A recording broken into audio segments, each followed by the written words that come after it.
Bonjour à toutes et à tous. Alors dans cette vidéo, je vais vous parler en détail des prévisions 2026 qui sera une année universelle 1.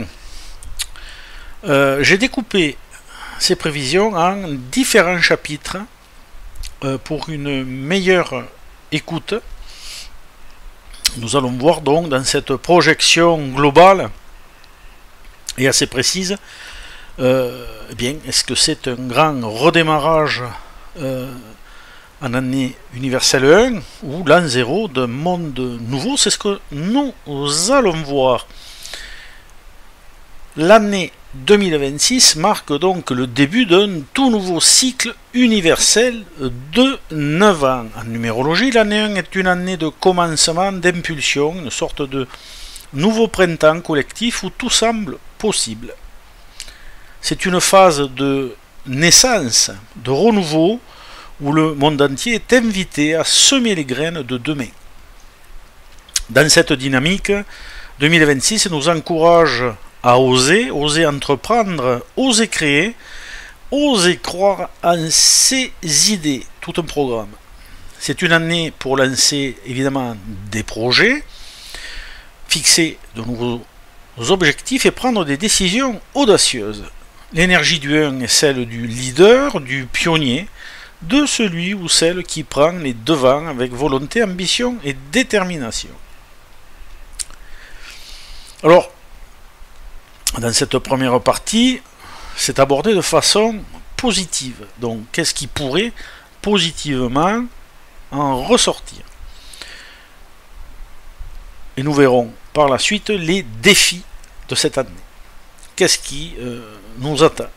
Alors, sur le plan collectif, cette vibration peut amener une forte poussée d'innovation, un élan d'entrepreneuriat ou de réinvention. Les initiatives individuelles peuvent porter donc une dynamique plus vaste, dès lors qu'elles s'inscrivent dans une volonté de progrès ou de changement constructif. Très important.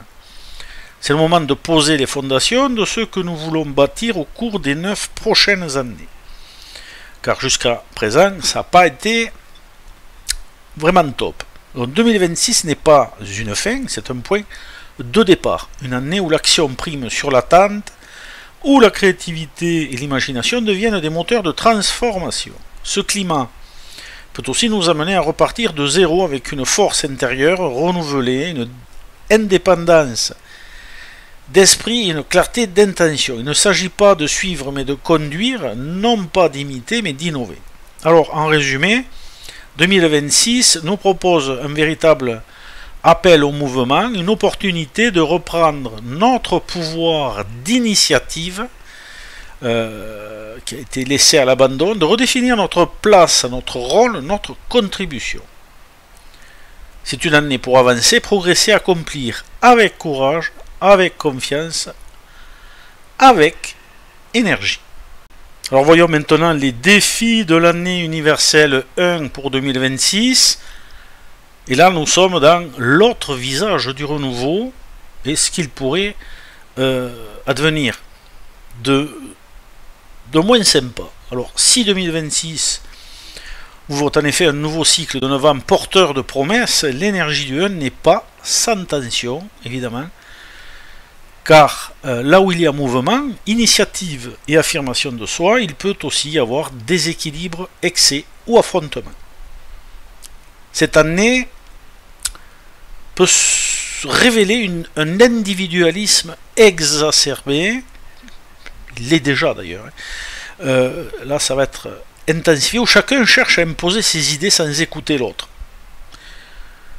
L'élan d'affirmation personnelle peut alors virer à l'arrogance, à l'orgueil, voire à l'abus de pouvoir. Certains chercheront à dominer, à contrôler, parfois au détriment du collectif ou de l'éthique. Alors c'est déjà le cas, mais ça va être intensifié. Alors le besoin de réussir, de gagner ou de diriger peut devenir impitoyable, au point de provoquer des conflits d'intérêts, des trahisons ou des abus de confiance. C'est une année qui peut créer des tensions dans les sphères d'autorité, dans les entreprises, en politique, dans les rapports humains ou sociaux. Une tendance dominatrice pourrait se heurter à des oppositions tout aussi fermes. Sur le plan émotionnel, l'année 1 mal vécue peut générer de l'impatience, de la colère, de l'agressivité. On veut que les choses avancent vite, parfois trop, et l'on oublie que chaque graine a besoin de temps pour pousser. Ce décalage entre l'intention et la réalité peut engendrer frustration, entêtement ou blocage. Les blocages rencontrés peuvent être vécus comme des revers. Pourtant, cette année invite aussi à apprendre à recommencer si nécessaire, à transformer l'échec en nouveau départ sans sombrer dans l'inhibition ni l'auto-sabotage. Enfin, il sera essentiel d'éviter le piège du pouvoir pour le pouvoir. Des décisions autoritaires prises sans concertation ou des projets menés dans un isolement stérile coupé des besoins du monde réel. Alors en conclusion de ces 2 premiers chapitres, eh bien 2026 porte en elle une énergie forte, puissante, mais aussi instable, si elle n'est pas maîtrisée. Donc l'année universelle 1 est une lame à double tranchant, elle peut conduire à l'accomplissement ou à la rupture, à la création ou au conflit, selon l'attitude que chacun adopte, ce qui évidemment fera un égrégore collectif assez important. Alors plus que jamais, la conscience, la lucidité et la responsabilité seront les clés pour éviter les pièges et faire de cette année un vrai tremplin collectif. Alors parlons maintenant de l'IA en 2026, année universelle 1, donc l'intelligence artificielle entre percées décisives et questions éthiques majeures. Un sujet sensible. Alors c'est un sujet vaste qui passionne, mais qui fait aussi peur en même temps. Je vais essayer là aussi de faire une projection, car c'est une technologie qui s'immisce partout. Hein. Quoi qu'on en pense, qu'on soit pour ou qu'on soit contre, on ne peut rien faire contre ce développement. Alors l'année 2026 s'inscrit à ce propos dans une logique de nouveau départ, ça on le sait, d'élan pionnier, d'accord, et de volonté d'innovation. Autant de caractéristiques parfaitement alignées avec l'évolution actuelle de l'intelligence artificielle, qui entre dans une nouvelle phase de son développement. Ça va très vite. Plus autonome, plus intégré, mais aussi plus controversé. Donc on va voir un peu les bons et les mauvaises choses qui sont en relation avec cette technologie. Alors, un bon technologique significatif, ça c'est évident. D'ici 2026, l'IA aura franchi plusieurs étapes clés. Alors, générateur de contenu ultra avancé, comme les IA génératives. Alors, c'est quoi une IA générative? C'est comme une IA comme ChatGPT, Sora pour les vidéos, ou Midjourney pour, par exemple, créer des images fantastiques ou hyper réalistes, ou leurs concurrents. Donc ils proposeront des contenus dont textuels, vidéo, musique et 3D d'un réalisme encore jamais atteint. On y est déjà. Donc cela posera la question de la véracité, de l'authenticité dans les médias. Alors ça c'est un point important. IA, donc l'IA dans les objets du quotidien aussi. Automatisation domestique, assistant personnel, maison intelligente, l'IA s'invite dans les foyers, les écoles, les entreprises, rendant la technologie presque invisible, mais omniprésente. C'est aussi là le danger. Donc, médecine, recherche et sécurité. Alors, les IA deviennent des assistants décisionnels dans les domaines vitaux, ce qui accroît leur utilité et les responsabilités associées. Évidemment, il y a aussi le bon côté. Comme dans toute chose. Hein. Alors là, il y a par contre un défi éthique et politique grandissant, voire même économique. Dans une année 1, universelle 1, les énergies d'affirmation, de contrôle et de pouvoir sont exacerbées. Alors cela se manifeste aussi dans le domaine de l'IA, évidemment, avec des réglementations à clarifier. Par exemple, les États auront à trancher sur des sujets comme la propriété intellectuelle, des œuvres générées par IA, les droits numériques des individus ou la responsabilité, par exemple, en cas de choses biaisées ou d'erreurs dues à cette technologie. Il y a des risques d'abus, évidemment, surveillance renforcée, manipulation politique, deepfake, déjà très utilisé, de plus en plus difficile à détecter, c'est là que ça va devenir compliqué. L'IA peut aussi devenir un outil de domination ou de désinformation. Il y a la concentration du pouvoir technologique. En 2026, une poignée d'acteurs privés maîtrise déjà l'IA avancée. Un niveau d'ailleurs très impressionnant, la question d'un monopole technologique mondial se pose avec acuité. Donc là, nous sommes dans une société en mutation rapide, on le voit, on le sent, mais pas qu'à ce niveau. Donc technologiquement, c'est un élément à prendre qui est important, puisque c'est un significateur. Ça fait partie des significateurs de changement de cycle. On appelle ça, certains appellent ça le paradigme, je n'aime pas ce mot, donc changement de cycle majeur pour l'humanité, on y est. Alors sur le plan collectif, l'IA provoque des reconfigurations massives du travail, un impact évidemment qui est énorme, des métiers disparaissent, d'autres vont émerger ou émergent. En année universelle 1, cela crée des tensions mais aussi des opportunités. Voilà, on est sur les deux aspects, un débat public permanent, donc l'IA cristallise les peurs, les espoirs et les fantasmes. En 2026, elle pourrait diviser autant qu'unir. On va bien voir ce qui nous attend, mais on tend vers cela.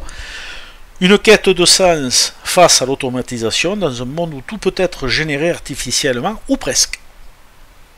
Pas tout.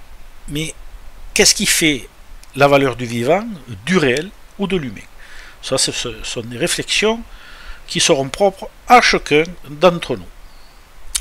En conclusion, l'année 2026, en conclusion de cette partie, devrait marquer un tournant dans la place de l'intelligence artificielle dans notre quotidien.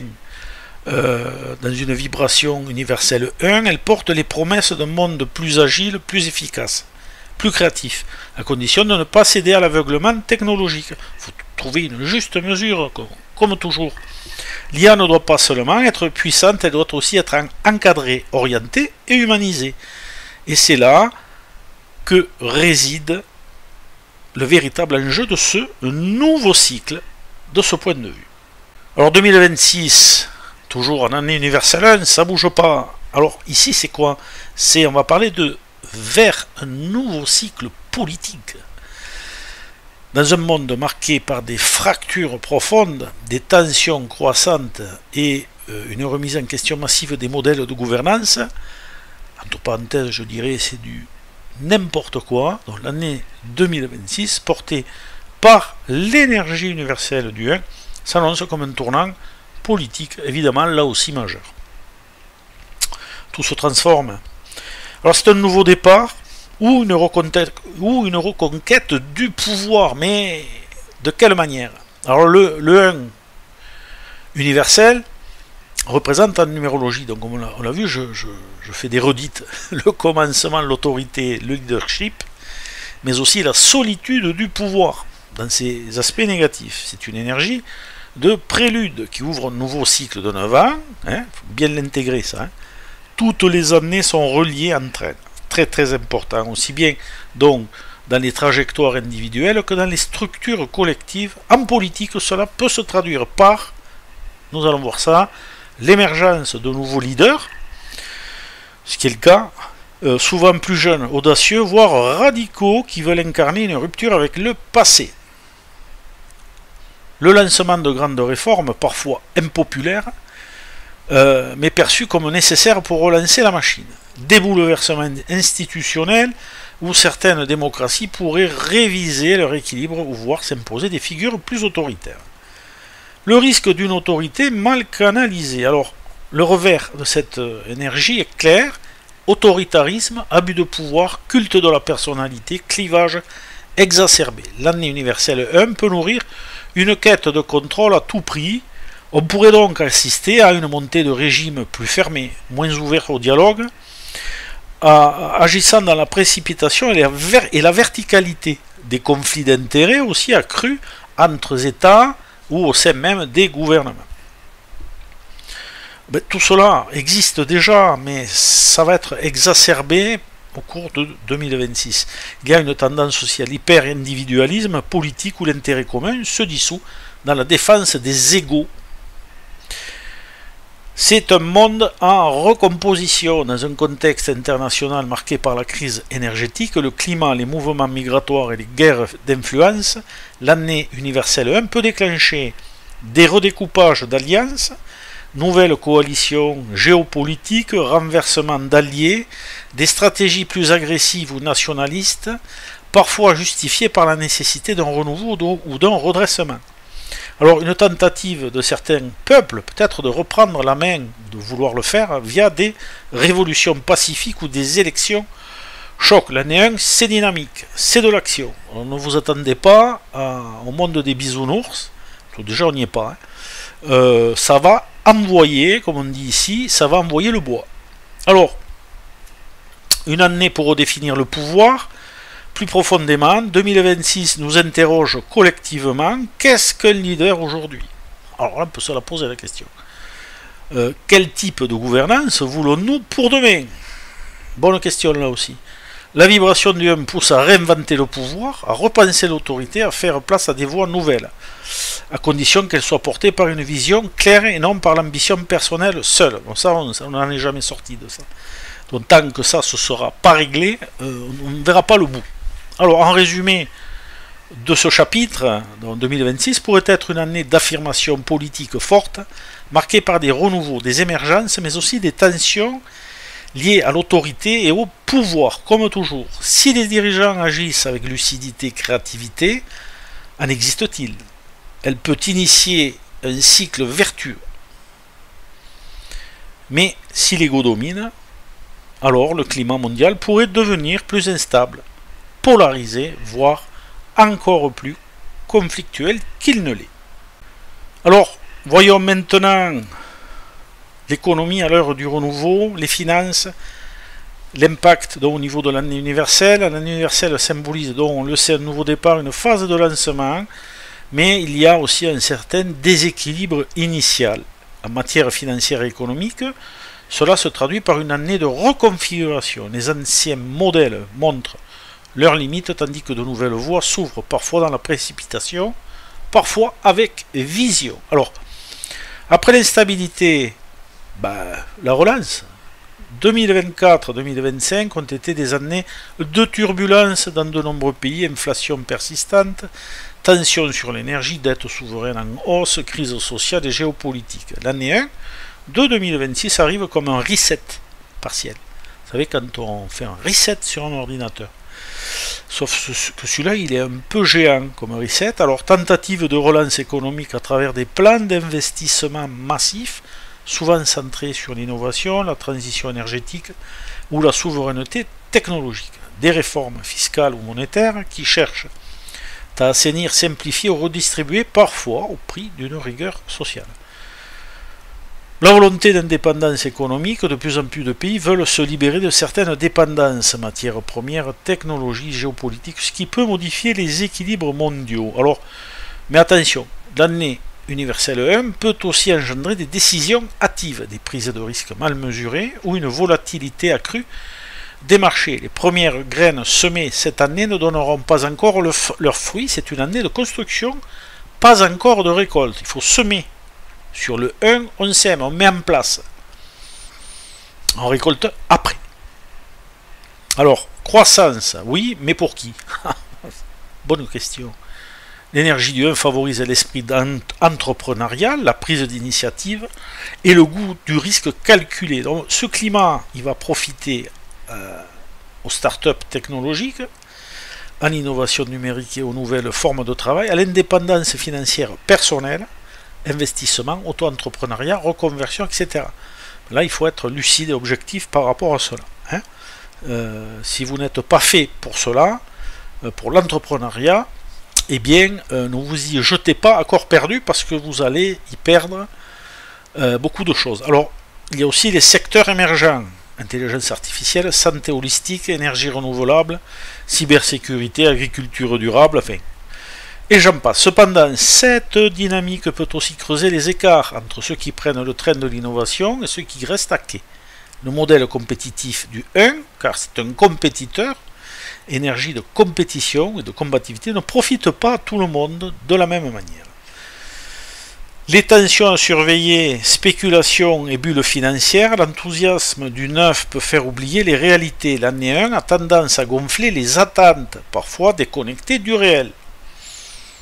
Inflation et pouvoir d'achat, même si certaines hausses se stabilisent, les effets se font sentir sur les classes moyennes les plus vulnérables.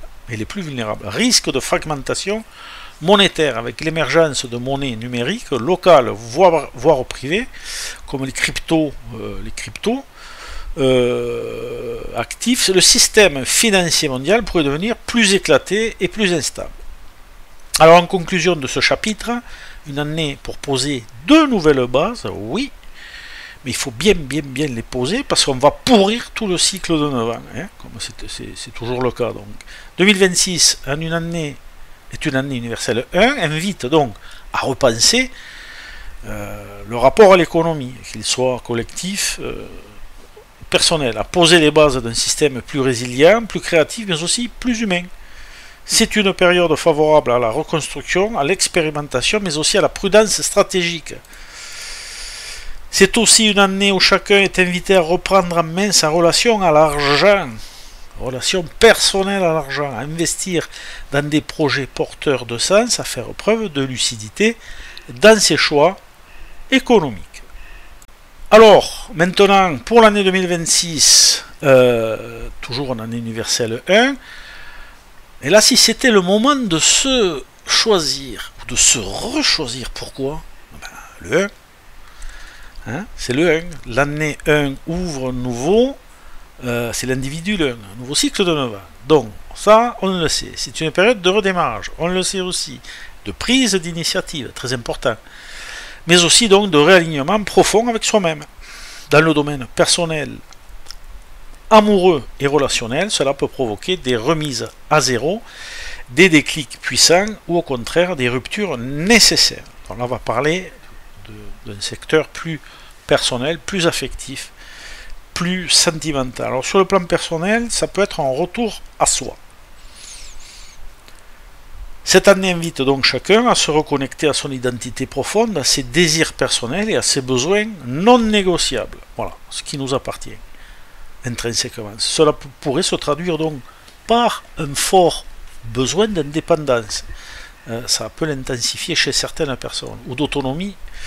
Dans le sens général, une envie de reprendre sa vie en main, de sortir d'un fonctionnement qui ne correspond plus ou qui a été subi, un élan pour oser s'affirmer et être soi-même, sans se justifier, toujours se justifier et sans se conformer.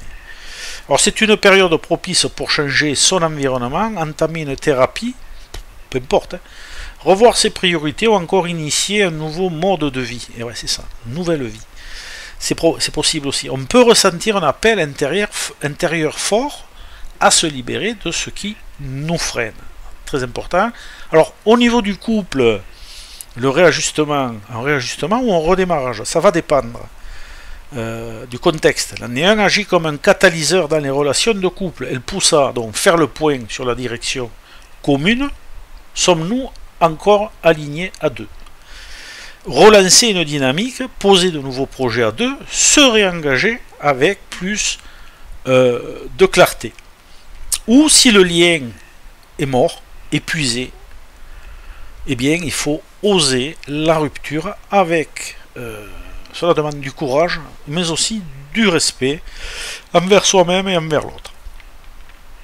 Alors, c'est une année où l'on voudra peut-être du vrai, du vivant, du construit, pas du compromis qui étouffe.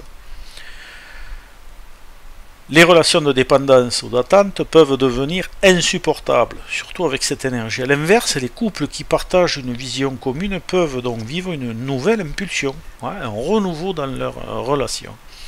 C'est du cas par cas tout ça, vous le verrez bien. Alors pour les célibataires, nouvelle rencontre, probable, si c'est souhaité. Donc il y aura affirmation, attraction, sélectivité, séduction.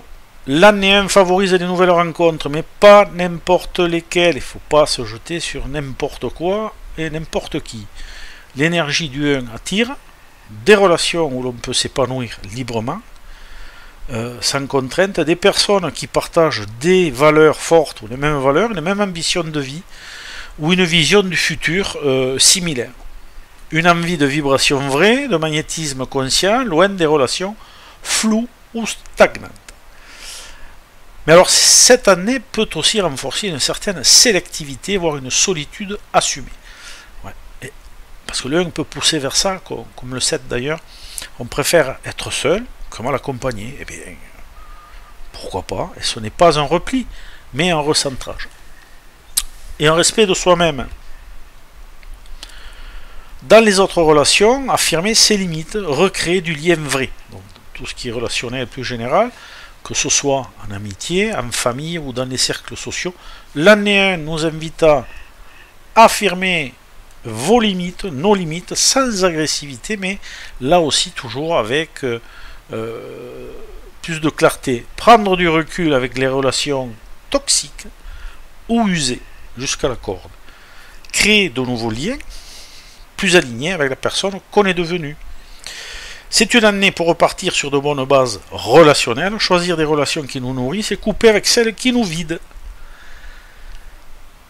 Conclusion de ce chapitre, une année pour s'aimer mieux, pour aimer juste, c'est à vous de voir. 2026 nous propose donc de nous retrouver pleinement, de nous reconnaître dans nos élans profonds et d'oser les relations vraies, qu'elles soient amoureuses, amicales ou familiales. Le mot-clé, c'est alignement, être en accord avec soi. On ne joue plus de rôle, on ne porte plus de masque, on ne cherche plus à plaire à tout prix ou de se la péter, on cherche à être soi et à aimer avec intégrité. 2026, année universelle 1, intéressons-nous aux opportunités karmiques de recommencement. Alors, qu'est-ce que cette projection nous indique d'un point de vue du karma, positif et négatif? Sur le plan karmique, l'année 1 agit comme un point zéro. Elle propose un retour à la source, un redémarrage des compteurs. Ce n'est pas une année neutre. Attention, bien au contraire, elle vient clore une boucle karmique de 9 ans qui est en train, au moment où va sortir cette vidéo, qui est en train de se finaliser et initier donc une nouvelle trajectoire évolutive. Elle met en lumière ce que chacun porte encore comme une mémoire non résolue, mais aussi ce que le collectif peut transcender ensemble. Clôture karmique du passé, dernière chance de couper les cycles répétitifs. Avant d'avancer, l'année 1 nous oblige à regarder en arrière. Parce que sinon, on va traîner. Vous allez traîner des boulets. Il faut se séparer de tous ces boulets qui vous empêchent d'avancer. Qu'avons-nous répété sans conscience ces dernières années? Posez-vous la question. Quelle blessure, dette, schéma ou fidélité inconsciente continue à gouverner nos décisions? Je vous y laisse y réfléchir.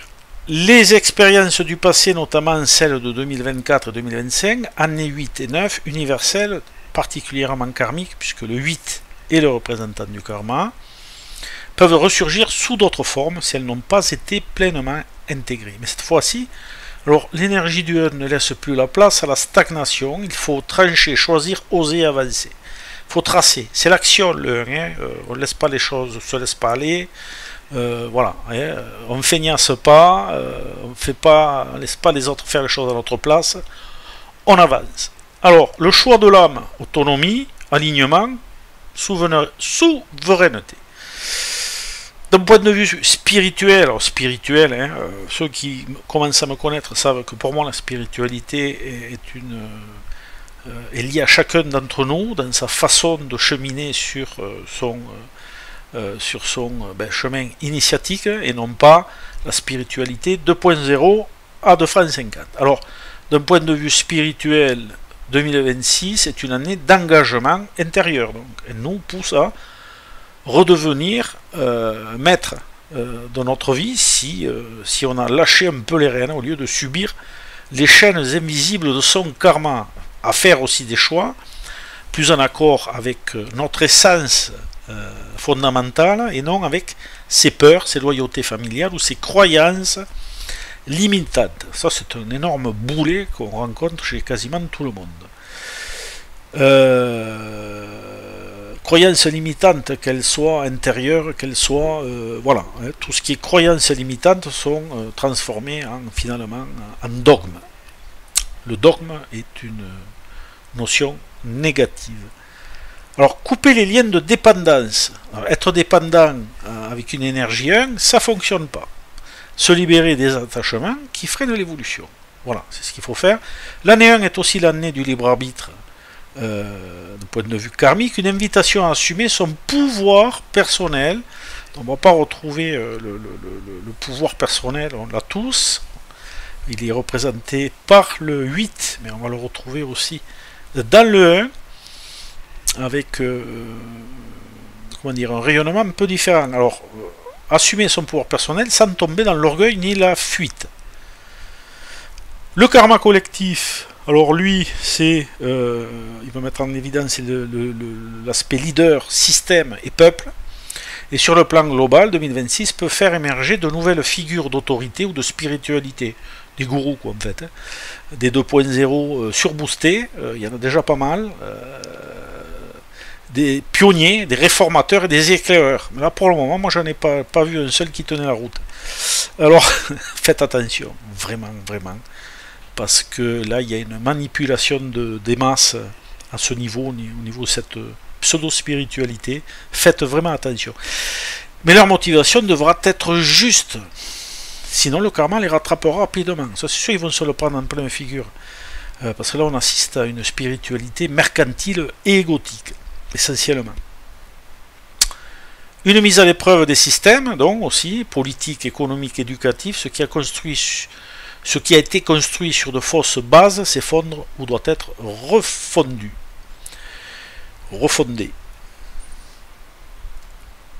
Un éveil des consciences collectives, certains peuples ou communautés peuvent ressentir un appel profond à se libérer de vieux schémas d'oppression, de guerre ou de fatalisme. Mais là aussi, attention à ne pas tomber en extase devant des gourous ou de nouveaux dogmes, hein, parce qu'un dogme en remplace un autre.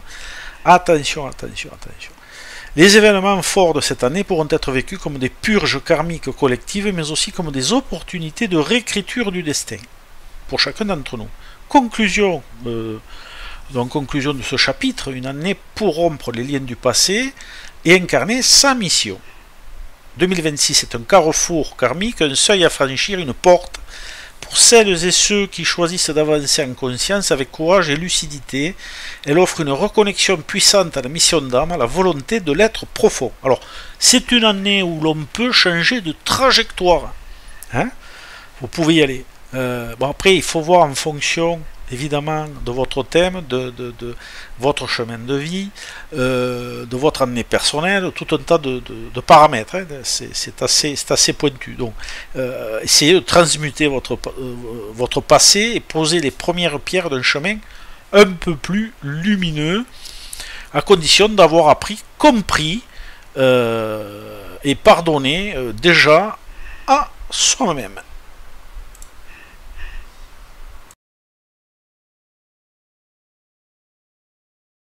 Voilà le dernier chapitre pour terminer, qui est un chapitre intéressant, dont l'impact de l'année universelle 9, 2025, sur l'année universelle 1 en 2026. Car il y a un impact, puisque toutes les années, qu'elles soient universelles ou personnelles, sont reliées entre elles. Donc, pour 2025, l'année 9, clôture, libération, nettoyage. L'année 9, dernière étape d'un cycle universel, agit comme une grande lessive énergétique. Oui, c'est ça, c'est une grande lessive. Elle met en lumière ce qui doit être laissé derrière soi, relations, comportements, schémas, croyances. Ce qui ne peut plus continuer tel quel, malgré l'attachement ou l'habitude. Les blessures karmiques ou non, les mémoires collectives et les dettes non soldées, les grandes prises de conscience sur le sens de notre vie, nos erreurs et nos aspirations profondes. Sur le plan collectif, cela peut se manifester par des crises sociales ou politiques de rupture, ce qui est le cas, des départs, disparitions, renversements marquants, ce qui est le cas, une fatigue morale ou émotionnelle générale, ce qui est le cas, car le 9 demande beaucoup sur le plan intérieur. Je vous invite à aller écouter mes prévisions pour 2025. En 2025, donc, beaucoup de choses ont été décantées ou seront décantées, puisque au moment de cette vidéo, on est toujours en 2025. Donc, les choses ont été, seront décantées, purifiées, dissoutes, volontairement ou dans la douleur. Le but, c'est préparer un terrain neuf, et le terrain neuf, c'est l'année 2026, universelle 1. Alors, maintenant, l'année 2026, 1, nouveau départ, impulsion, création, mais ce terrain neuf, donc clôture en l'année universelle 9 pour créer un environnement nouveau pour 2026. Ce terrain 9 n'est pas totalement vierge, évidemment. Il est le fruit de ce que l'on a su lâcher ou non l'année précédente, c'est-à-dire 2025. Et c'est là tout l'enjeu. Si le deuil de l'ancien a été fait en 2025, 2026 peut offrir une véritable renaissance claire, motivée et inspirée. Si l'on résiste encore au changement, alors l'année 1 peut être vécue avec solitude, blocage ou frustration, car on essaie de construire du neuf sur de l'ancien non résolu. C'est aussi simple que ça. L'impact du neuf sur le 1 est donc direct. Ce que vous n'avez pas terminé, conclu et nettoyé dans le 9 revient vous bloquer dans le 1 comme un cycle incomplet.